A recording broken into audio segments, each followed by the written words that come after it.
नमस्कार, स्वागत है आप सभी को कृष्णा योगा चैनल पर। आज की वीडियो में ऐसे 5 बेसिक आसन के विषय में बताऊंगा जिससे क्या होगा कि आपकी कोर स्ट्रेंथ बढ़ेगी। जैसे हम एब्स बनाते हैं जिम में जाकर, वो बाहरी दिखावट होती है जिससे हम बाहर में एब्स यहाँ पे दिखाते हैं कि मेरा मजबूती है, लेकिन आंतरिक अंगों की बहुत ही आवश्यकता है कि हम उसे मजबूत कैसे करके रखें। 72,000 नाड़ियाँ यहाँ पे हमारे इंटेस्टाइन में यहाँ पे होती है। तो ये सभी जो है आसन आप अगर प्रैक्टिस करेंगे तो ये सभी कॉन्फिडेंस की जो कमी होती है और नाभि की जो पेट की पाचन की समस्या होती है, वो सभी समस्याएं इससे नष्ट होगी और आपकी निवारण होगी। जैसे कि हम लोग जानते हैं कि नाभिकीय ऊर्जा हम लोग एटॉमिक में भी पढ़ते हैं कि नाभि जो भी एनर्जी होती है स्टोर होती है न्यूक्लियस में। उसी प्रकार से हमारी जो पूरी एनर्जी होती है, ऊर्जा का भंडार होता है, वो हमारा नाभि क्षेत्र होता है। और रामायण काल में भी आपने देखा होगा कि रावण को जब मारा जाता है तो उसको नाभि क्षेत्र में ही मार करके राम ने उसे उसका वध किया था। और हम जानते हैं कि जब बच्चे जन्म लेते हैं तो माँ के पेट में नाभि से ही हमें भोजन मिलता है। तो इस प्रकार से हम समझ सकते हैं सारी इशारा क्या है कि हमारी जो नाभि एरिया है वही सबसे बड़ी ऊर्जा का केंद्र है और उसे ही मजबूत करना हमारे लिए बहुत ही आवश्यक है ताकि हम अपनी ऊर्जा को संरक्षित कर सके। चैनल पर नए हैं तो चैनल को सब्सक्राइब कर लीजिए और बेल आइकन दबा के ऑल पे सेट कर लीजिए ताकि सभी वीडियो आप तक पहुंचती रहे। पहला जो आसन है वो है दंड आसन, और इसे करने के लिए हमें इस प्रकार से आप नी के बल आ जाएंगे पहले, और यहाँ पर चेस्ट की दूरी पर आपको हथेली को रखना है। यहाँ पर कंधे के सीध में ही रखना है, आपको ज़्यादा आगे नहीं रखना है। तो कंधे के सीध में ही रखें हथेली को, और फिर यहाँ से आप पंजे को हल्का सा नी के बीच में हल्का गैप रखेंगे और पंजे को मैच पर रखेंगे इस प्रकार से, हथेली खुली हुई पूरी तरीके से। यहाँ से सांस लेंगे, नी को उठाएंगे, धीरे धीरे हिप को उठाएंगे और फिर बैलेंस करेंगे। यहाँ पर हेड यहाँ पर एक जगह दृष्टि आप लगाएंगे, दंड आसन इसे कहते हैं। और यहाँ पे आप फील करेंगे अपना कोर स्ट्रेंथ को। ज़्यादा हिप को नहीं झुका के रखना है, सिंपली यहाँ पे देख सकते हैं कॉन्स्टेंट आप यहाँ पे इस तरीके से आपको रखना है ज़मीन के समानांतर में। और यहाँ पे आप जितना अपनी क्षमता है उतना ही आप रुकेंगे स्टार्टिंग में। यहाँ पे आप फील करेंगे या शांति से बने रहेंगे, सांस लेते रहेंगे, छोड़ते रहेंगे। आपकी कोर स्ट्रेंथ जो ग्रेविटेशनल फोर्स होती है यहाँ पे आपको आकर्षित करती है नाभि के एरिया को।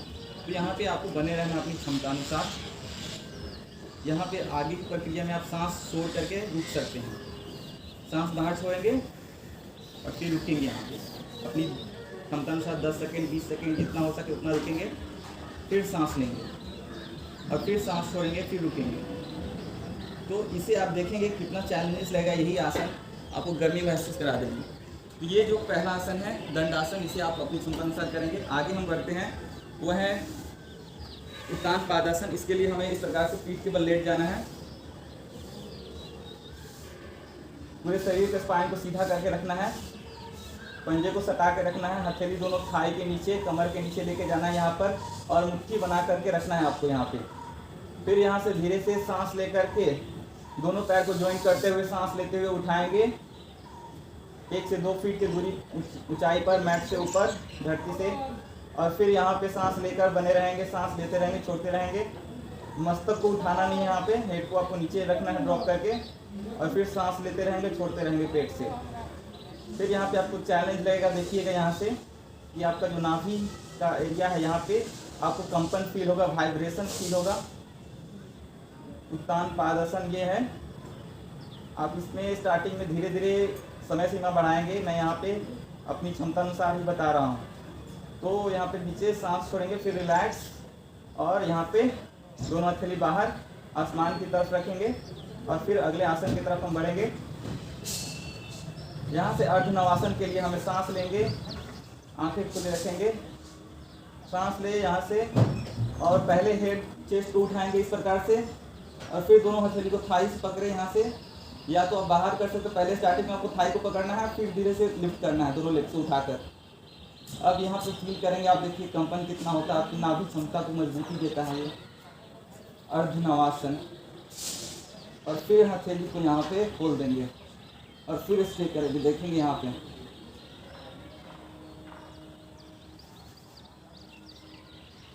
फिर धीरे से रिलैक्स,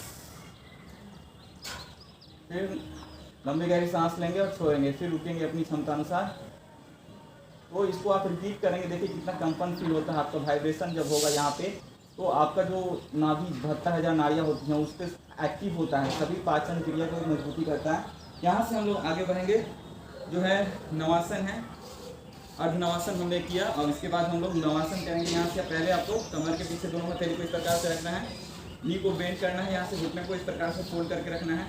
फिर धीरे से पहले बार स्टार्टिंग में आपको एक एक पैर को उठा करके इस प्रकार से अभी स्टे करना है, 10 सेकेंड 20 सेकेंड आपको उठना है। फिर दूसरे पैर को लिफ्ट करना है, हिप पे पूरा बैलेंस बना रहा है, स्पाइन को कमर को झुका के नहीं रखना है, सीधा आपको रखना है इस प्रकार से और सांस लेते रहना है, छोड़ते रहना है इस प्रकार से और बने रहना है। फिर धीरे से दोनों लेग्स को देख रहे हैं एक समान में हो, सीध में हो और फिर यहाँ पे हथेली को ओपन करेंगे और फिर वाइब्रेशन जो होगा उसको आप फील कर सकते हैं, यहाँ पे मजबूती जो कंपन होगी।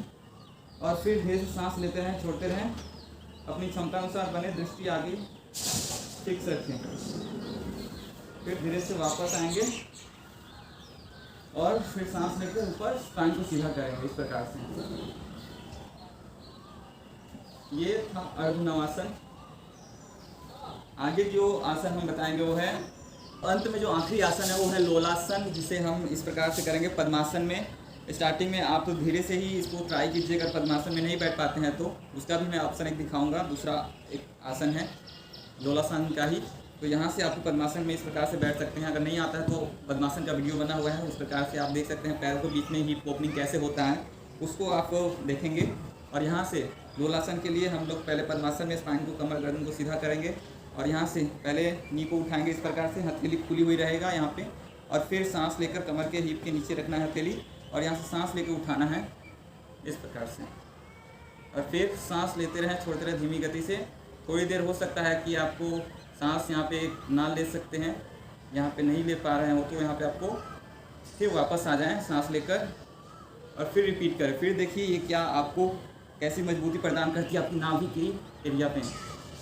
इस प्रकार से दृष्टि आप यहाँ पे इस प्रकार से नीचे रखेंगे तो ज़्यादा कंफर्ट होगा और फिर ज़्यादा देर रुकेंगे तो ज़्यादा लाभ होगा आपको। तो ये है लोलासन। पूरा भार जो है आपके हथेली पे आता है और पूरी ग्रेविटेशनल फोर्स आपको नीचे खींचती है। जैसे आप मून पे होते हैं और कोई भी चीज़ ऊपर जाती है तो नीचे खींचती ही है, तो इसी प्रकार से ये भी लोलासन आपके पूरे भार को संभाल रही है हथेली। फिर नीचे से ड्रॉप करें, धीरे से सांस लें लंबी गहरी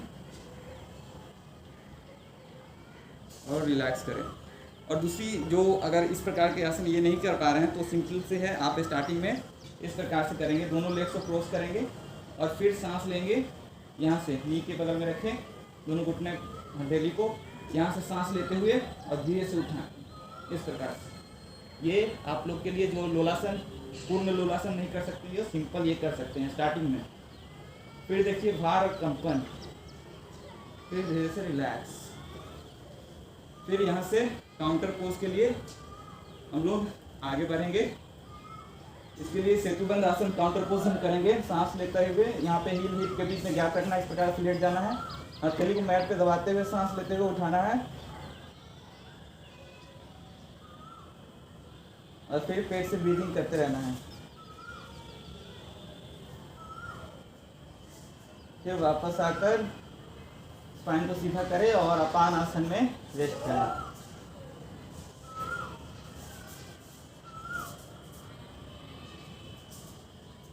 फिर रोल करके वापस आए। तो देख सकते हैं इस आसन को अगर आप अभ्यास करते हैं, डेली देखते हैं और कमेंट में ज़रूर बताइएगा आपको कैसा लगता है अभ्यास करने के बाद। और आप फील करेंगे बहुत ही मजबूती आएगी आपकी नाभि के एरिया में, और आपकी जो भी पाचन से रिलेटेड संबंधित समस्या हैं और कॉन्फिडेंस की कमी लगती है तो ये सभी समस्याओं में लाभ देगी आपकी ये 5 कोर स्ट्रेंथ आसन। तो आशा करता हूँ वीडियो आपको पसंद आई, तो वीडियो को लाइक कीजिए, कमेंट कीजिए, कुछ भी पूछना चाहते हैं तो। अगर नए हैं चैनल पर तो चैनल को सब्सक्राइब कर लीजिए और बेल आइकन दबा के ऑल पे सेट कर लीजिए ताकि सभी वीडियो आप तक पहुँचती रहें। मिलते हैं नेक्स्ट वीडियो में, तब तक के लिए जय हिंद।